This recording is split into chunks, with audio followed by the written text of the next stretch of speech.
Sekarang ini ada misalnya religiusitas tanpa Tuhan, ada. Kemudian ada yang disebut sebagai spiritualitas ateistik, itu ada. Bahkan saya dulu masih mengajar filsafat agama di sini. Saya tunjukkan bahwa sekarang definisi ateis itu bukan tidak bertuhan atau anti Tuhan. Ateis itu artinya orang yang bertuhan tapi dengan cara memahami Tuhan yang berbeda. Video ini hanya untuk mereka yang punya logika. Bagi yang tidak punya logika, skip aja. Assalamualaikum warahmatullahi wabarakatuh.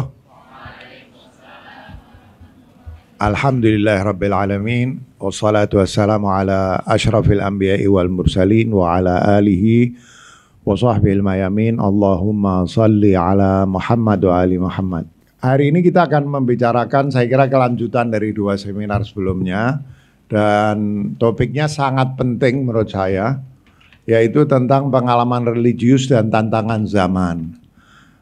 Topik saya hari ini adalah sebetulnya meninjau kembali tentang pengalaman religius.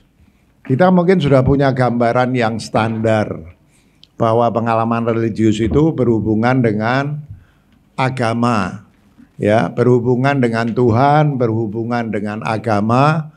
Tapi definisi kita tentang Tuhan, definisi kita tentang agama, ya, itu masih definisi yang mungkin kurang menarik bagi manusia-manusia di zaman kita sekarang ini.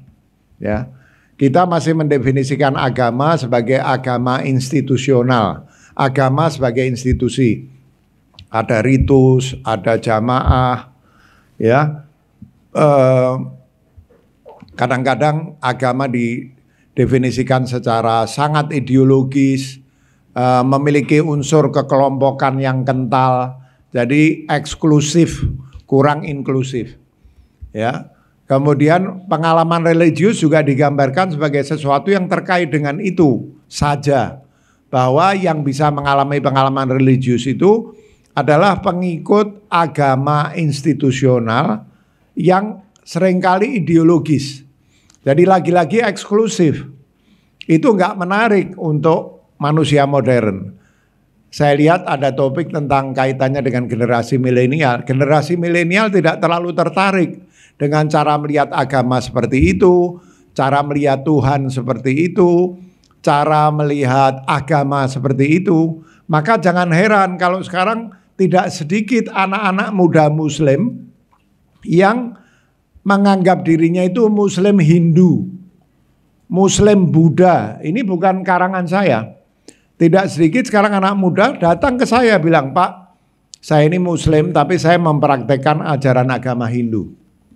Pak, saya ini Muslim tapi saya mempraktekkan ajaran agama Buddha."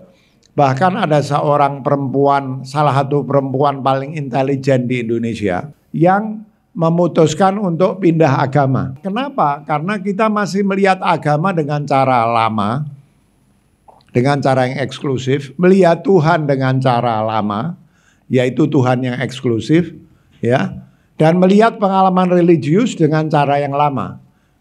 Makin lama orang-orang modern, anak-anak muda milenial makin nggak tertarik. Ini agama terlalu eksklusif, hanya menganggap orang Muslim kelompoknya sendiri yang memiliki konsep ketuhanan tertentu, nanti saya singgung, itulah yang bisa mengalami pengalaman religius. Sekarang ini ada misalnya religiusitas tanpa Tuhan, ada. Kemudian ada yang disebut sebagai spiritualitas ateistik, itu ada.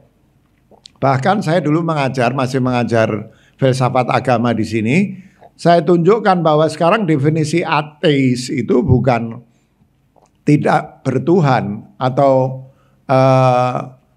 anti Tuhan. Ateis itu artinya orang yang bertuhan tapi dengan cara memahami Tuhan yang berbeda. Jadi ada mistisisme natural mysticism. Itu mistisisme tanpa Tuhan. Ada lagi religiusitas tanpa Tuhan. Saya religius tapi saya nggak percaya pada Tuhan. spiritualitas ateistik.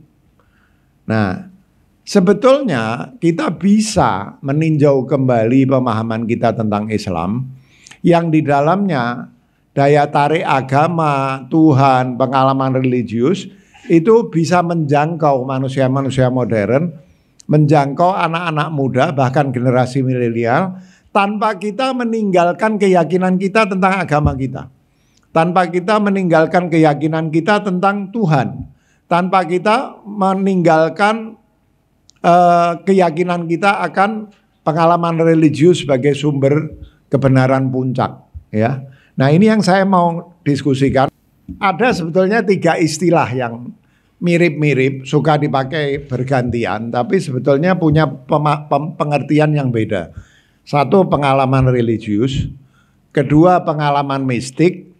Ketiga, pengalaman spiritual. Kita kadang-kadang menggunakan itu secara bergantian. Tidak apa-apa, boleh saja. Yang penting kita definisikan dengan benar. Sebetulnya 3 istilah ini punya ciri-cirinya sendiri. Pengalaman religius itu biasanya terkait dengan agama institusional. Berhubungan dengan misalnya perasaan damai ketika membaca doa-doa misalnya, ya. Itu pengalaman religius. Kemudian perasaan mendapatkan atau menemui mukjizat ketika beribadah. Perasaan-perasaan tertentu itu pengalaman religius, ya. Umumnya itu berhubungan dengan praktek-praktek keberagamaan yang melibatkan apa yang disebut sebagai barakah. Jadi orang itu kalau menjalankan agama dia mendapatkan perasaan damai, kemudian mengalami pengalaman-pengalaman yang seperti mukjizat atau karomah. Misalnya kalau dalam agama Katolik, salah satu syarat seseorang itu diangkat menjadi santo, menjadi saint atau wali, itu kalau dia mengalami mukjizat 3 kali minimum. Nah, itu pengalaman religius pasti melibatkan Tuhan dan melibatkan praktek-praktek keagamaan. Ya, beribadah, membaca doa, kemudian mengalami perasaan mendapatkan barokah. Kalau orang dalam bahasa Inggris disebutnya grace. Barokah, dia merasa dia mendapatkan barokah. Barokah ini salah satu istilah yang sangat penting di dalam tasawuf. Itu pengalaman religius. Pengalaman mistikal itu masih melibatkan sesuatu yang diyakini sebagai Tuhan, meskipun tidak selalu, ya. Tapi memiliki ciri yang tidak ada di pengalaman religius itu, bahwa pengalaman mistis ini bersifat kontemplatif.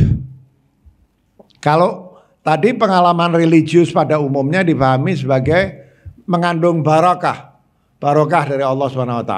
Tapi kalau pengalaman mistis biasanya melibatkan kontemplasi. Kalau kita misalnya menggunakan kategorisasi Mahdi Hairi Yazdi. Mahdi Hairi Yazdi itu membagi 3 tasawuf. Satu yang disebut pengalaman tasawuf itu sendiri yang tidak terungkapkan. Nah, mungkin terbatas pada itu saja, itu biasa disebut pengalaman religius. Tapi kemudian ada yang level kedua yang disebut sebagai irfan, ungkapan dari pengalaman religius puncak itu. Nah, pengalaman mistis itu harus melibatkan, kalau dalam bahasa tasawuf, irfan, pemikiran irfani atau bahasa irfani. Ya, itu pengalaman mistis. Bisa melibatkan Tuhan, bisa tidak, tapi ciri khususnya dia kontemplatif. Yang ketiga adalah pengalaman spiritual. Nah, pengalaman spiritual ini berasal dari kata spirit. Spirit ini tidak mesti Tuhan, tidak mesti difahami sebagai Tuhan. Tapi perasaan menyatu dengan unsur-unsur alam yang lain. Yang perasaan itu menimbulkan kedamaian, ketentraman, peneguhan. Ya, bedanya dengan pengalaman religius, dengan pengalaman mistik apa bedanya? Tidak mesti kontemplatif seperti pengalaman religius. Tapi bedanya dengan pengalaman religius, pengalaman spiritual itu tidak mesti ada hubungannya sama agama. Siapapun bisa mengalami pengalaman spiritual. Saya ambil contoh Jean-Paul Sartre, ya. Sartre itu Marxis, tidak bertuhan. Tapi kalau kita baca novel pendek Dia bercerita tentang bagaimana suatu waktu dia duduk di bawah pohon dan tiba-tiba alam semesta itu menjadi sesuatu yang misterius, cahaya, tidak ada lagi kejamakan. Dia mengalami peristiwa seperti itu. Padahal dia Marxis, tidak bertuhan. Nah, pengalaman spiritual ini biasanya dipakai untuk semua pengalaman luar biasa, ya, extraordinary experience, ya, yang tidak harus melibatkan satu kekuatan atau sumber transenden. Ya.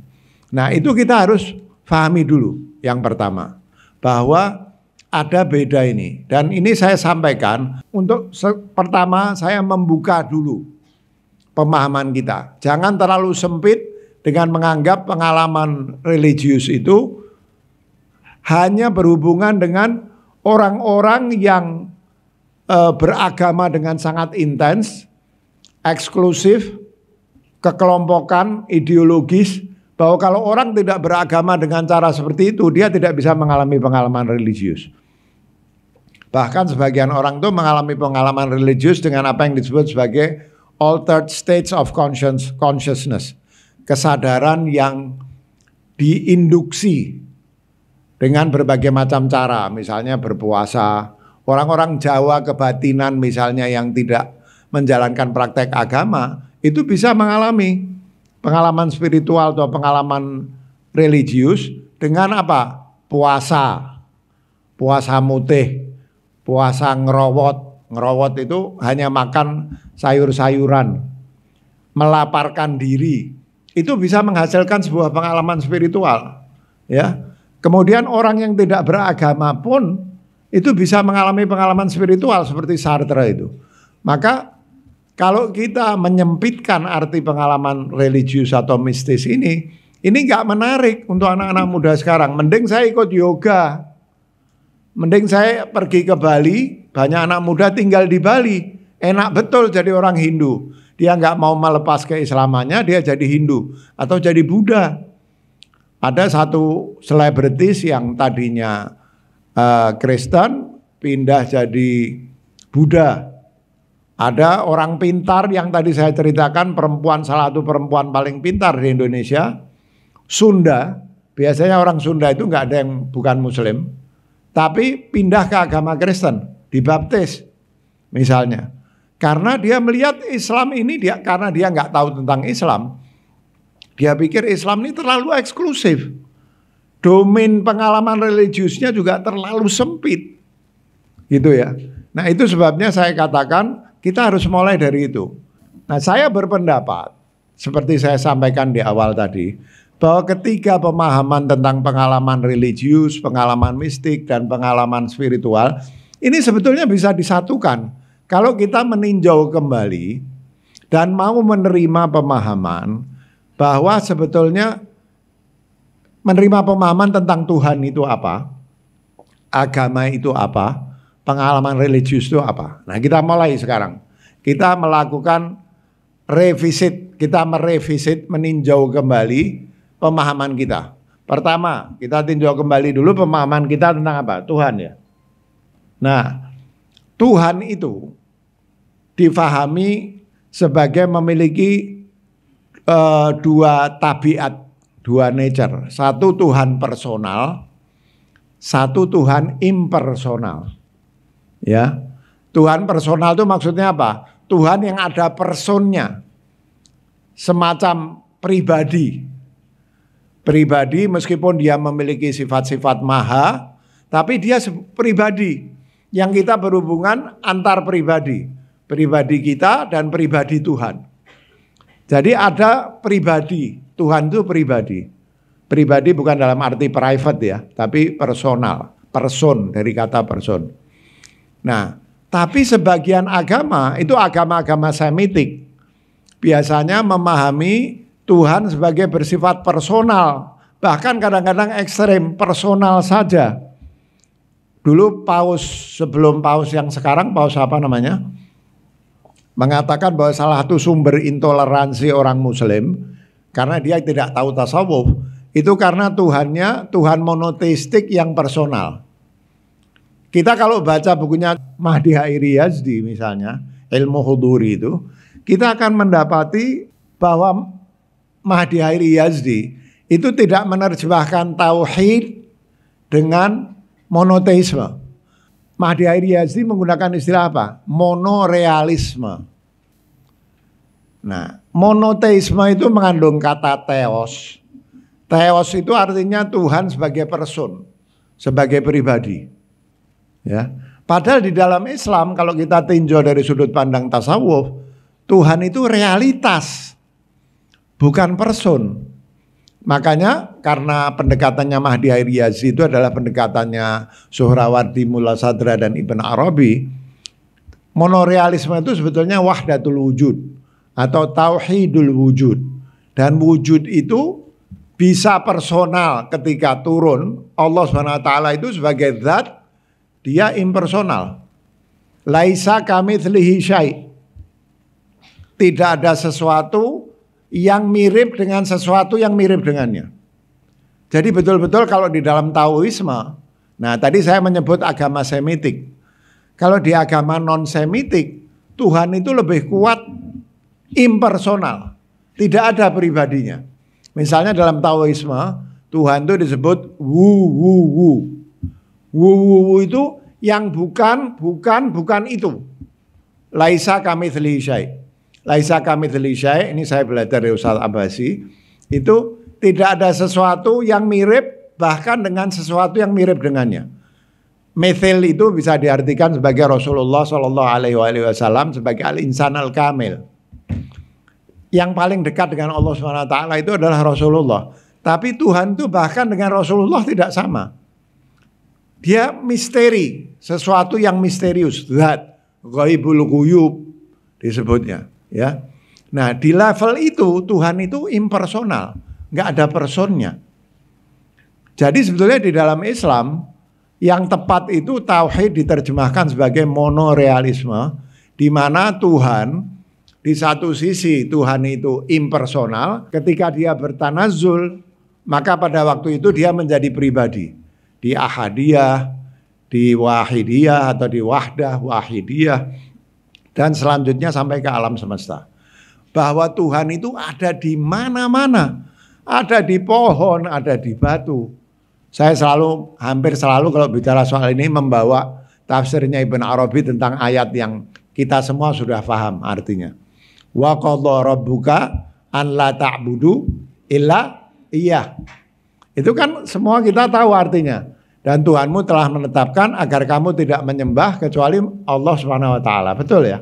Ibn Arabi dalam khusus itu tidak mengubah ayatnya, tidak melanggar kaidah pemaknaan dan kalimat dalam bahasa Arab. Dia mengatakan bahwa qadha itu ada dua. Ada qadha tasyri'i, jadi wa qadha rabbuka, dan Tuhanmu telah memerintahkan. Tapi ada qadha takwini, dan Tuhanmu telah menetapkan sebagai satu hukum bahwa apapun yang kamu sembah, maka ketika kamu menyembahnya, maka pada saat itu kamu sedang menyembah Allah. Terus dijelaskan sama Ibn Arabi, bahkan ketika orang itu nyembah batu, pada saat itu dia sebetulnya sedang mau menyembah Allah. Nggak bisa orang itu lari dari Allah SWT. Ya, Tuhan itu ada di mana-mana. Nah, orang yang suka senang sama agama Hindu, menjadi Muslim Hindu atau menjadi Muslim Buddha, itu adalah orang-orang yang nggak percaya sama Tuhan. Tuhan kok marah-marah, apalagi kalau dia dari kecil dibawa ayahnya datang khutbah Jumat. Isinya Tuhan itu mau masukkan orang ke neraka, marah, murka, segala macam. Makanya di dalam tasawuf diubah, Tuhan itu cinta. Tuhan menyebut dirinya Dzuntiqam cuman satu kali dalam Al-Quran. Tapi dia menyebut dirinya sebagai Maha Pemaaf ada di 100-an ayat. Ya, Ghafurur Rahim, Al-Ghaffar dan lain sebagainya. Ya, kita dari kecil yang laki-laki terutama di khutbah Jumat isinya yang ceramah menganggap dirinya pasti masuk surga, yang sholat Jumat sebagian besar masuk neraka. Tuhan pemarah, Tuhan ini, Tuhan ini, Tuhan ini. Di dalam Hinduisme, di dalam Buddhisme, di dalam Taoisme tidak begitu. Tuhan itu tidak terbatas. Sekali kita sebut Tuhan itu person, berarti kan ada batasnya. Padahal Allah SWT itu tidak ada batasnya. Nah kalau kita pergi ke tasawuf, kita pergi ke irfan, maka irfan itu Allah itu ada pada level tanzih sebelum bertajalli, tanzih. Di level tanzih itu Tuhan impersonal. Ketika dia bertajalli di level tasbih, nah Tuhan menjadi person. Karena apa? Karena Tuhan itu penuh lutuf. Dia ingin makhluknya merasa dekat dengan dia, sehingga dia menurunkan dirinya. Menurunkan dirinya dalam tanazul, dalam tajalli, dan kemudian dia menjadi personal. Tapi itu sudah Tuhan yang menurunkan diri. Tuhan di level zat, itu Tuhan yang impersonal. Nah kita kalau bicara sama anak-anak Gen Z, itu kita harus tunjukkan kepada dia bahwa pada hakikatnya, pada realitas puncaknya, Tuhan itu impersonal. Bukan seperti yang digambarkan di khutbah-khutbah Jumat itu, marah-marah ini segala macam. Sebagian besar masuk neraka, yang masuk surga cuman ustadz yang khutbah sama temennya. Ada yang bilang katanya penghuni surga cuman 70. Nah kita harus membuka pemahaman kita tentang Tuhan itu. Bahwa Tuhan itu tidak terbatas, Tuhan itu impersonal. Person itu hanyalah cara Tuhan untuk dekat dengan kita. Karena kalau tidak ada personnya kita nggak bisa relate. Kita beruntung memiliki agama yang Tuhannya menurunkan diri menjadi person. Tapi pada zatnya, pada realitas puncaknya, Tuhan itu ghaibul ghuyub, impersonal. Nah itu nomor satu, kita harus revisit konsep tentang Tuhan. Ya. Dan dengan menjadikan Tuhan itu impersonal, itu menjadi agama itu tidak ada batasnya. Kalau yang personal, ya sudah. Bagaimana kita menyebut Tuhan? Kita adalah anggota kelompok itu, anggota jamaah itu. Yang lain-lain ini ganzi-ganzi yang selengean, ya. Kalau di sini kan rapi semua, apalagi kalau saya udah ngelewati pesantren, sarungan, pakai kopiah, pakai itu kan, dengan segala identitasnya. Sementara mereka selengean. Mereka merasa agama itu bukan buat saya, buat santri. Maka agama tidak bisa menjawab tantangan zaman. Karena cara kita mendefinisikan Tuhan sudah ini. Kedua, mendefinisikan agama. Ya, saya alhamdulillah apalagi setelah operasi, Allah SWT memperingatkan saya dengan operasi itu. Akhirnya saya berpikir macam-macam. Saya sekarang wiritan, kemudian sholat nafilah, wutairoh, baca al-waqi'ah dan lain sebagainya gitu kan. Jadi saya tidak mengecilkan arti wiritan, ya, membaca doa, azkar, sama sekali tidak. Jangan salah paham, ya, jangan salah paham. Tapi jangan sampai kesannya itu agama itu menjadi sangat individual, ideologis, kekelompokan. Agama itu buat semua, rahmatan lil alamin. Maka kita tekankan bahwa bertasawuf itu dari segi individual itu berdoa, berzikir, berwirid, berhizib. Tapi secara sosial kita harus berkiprah, membantu dengan penuh cinta orang-orang susah. Ya, jadi agama itu dibuka gitu. Kalau ada orang kurang doa, kurang wirid, kurang itu nggak apa-apa. Yang penting wajibnya kamu jalanin. Terus kamu berkontribusi kepada orang banyak. Itu kamu sudah masuk surga. Jangan-jangan di atasnya sufi surganya tingkatannya. Karena saya nulis juga sebenarnya lebih penting mana, wiritan atau amal soleh. Kalau yang wajib sudah kita nggak mempersoalkan. Ya, sunnah sampai batas tertentu kita lakukan. Tapi misalnya saya komplain sama Ustadz Abbasi. Saya baca bukunya Ibn Arabi yang katanya paling ringan, yang boleh dibaca awam. Yaitu Risalah fi Ruhul Quds. Itu Martin Lings bilang, oh ini paling gampang bukunya. Habib Abdullah Haddad mengatakan orang awam hanya boleh baca buku itu dari Ibn Arabi. Saya baca stres saya. Buku yang paling mudah, bukan karena rumit secara intelektual loh. Ternyata buku itu memang mudah difahami. Kisah pertemuan Ibn Arabi dengan aulia di zamannya. Di zamannya saja yang berhasil ditemui Ibn Arabi tempatnya terpisah jauh-jauh 70. Jadi saya bayangkan di zaman Ibn Arabi ada 7.000 wali mungkin paling sedikit. Yang 6.930 nggak bisa ditemui, umurnya terbatas Ibn Arabi. Itu kalau cerita tentang wali itu, saya udah stres sendiri saya. Waduh, kalau orang Jawa bilang orangnya ndak, apa itu artinya? Nggak nyampe kita. Jadi saya merasa diri saya kecil, ciut. Aduh, apa bisa masuk surga saya ini kalau membaca buku Risalah fi Ruhul Quds itu, ya. Akhirnya saya berpikir, saya nggak mau punya guilty feeling itu. Memang bakat saya nggak jadi wali. Ya, sudah, pokoknya saya jalankan apa yang bisa saya jalankan. Selebihnya saya berusaha beramal soleh. Dan saya terhibur oleh Imam Khomeini. Imam Khomeini itu bilang kalau nanti kita dihisab, ya,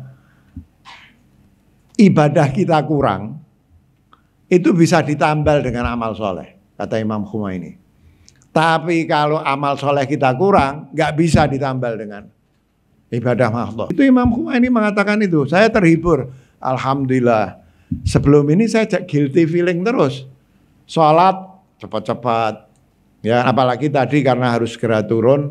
Biasanya habis operasi ya sudah ngerasakan, kata dokter saya, operasi saya kemarin itu perjalanan menuju akhirat, untung belum sampai balik lagi. Katanya, dari beratnya operasi yang saya jalani ini. Doakan insya Allah saya recover dengan baik.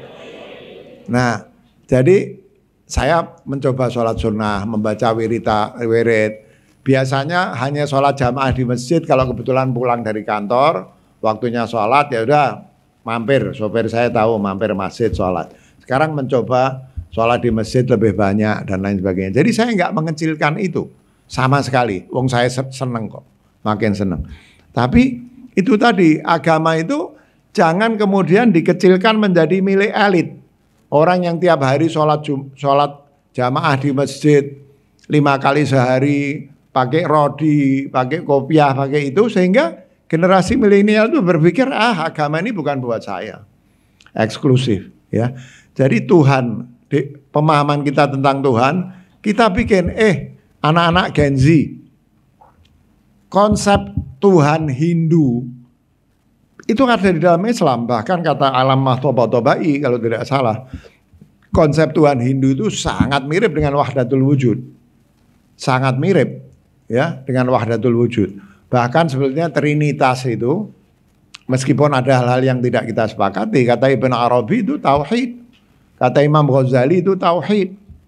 Ya, Imam Ghazali mengatakan di Rosail, iya, di Rosailnya. Ibn Arabi mengatakan di Futuhat. Ibn Arabi mengatakan salib itu apa? Salib itu yang vertikal itu hablum minallah, yang mendatar itu hablum minannas. Jadi kita buka pikiran kita, jangan sudah Islam eksklusif, Islamnya harus kalau nggak Sunni Syiah, waduh, ditinggal sama Gen Z. Ditinggal, agak konsep Tuhannya kita buka, di Islam tuh ada loh konsep Tuhan impersonal. Tuhan dalam zat itu impersonal. Ya. Nah, agama juga kita buka. Bahwa Trinitas itu kata Imam Ghazali tauhid. Lah terus itu laqad kafaral ladzina qalu innallaha tsalitsu tsalatsa, kata Imam Ghazali itu cuma 2 kelompok kecil di zaman Nabi Kristen. Satu namanya sekte Mulkaniyah atau Malkaniyah, satu Yakubiyah. Di luar itu mereka nggak percaya bahwa Tuhan itu 3 dalam zat. Tuhan itu satu, cuman asmanya banyak. Kayak kita orang Muslim. Jadi mesti dibuka. Non Muslim pun bisa mengalami pengalaman religius. Bahkan saya suka bilang, kamu itu menganggap dirimu ateis. Kamu nggak tahu bahwa kamu itu beragama. Karena apa? Karena definisinya tentang Tuhan dan agama keliru.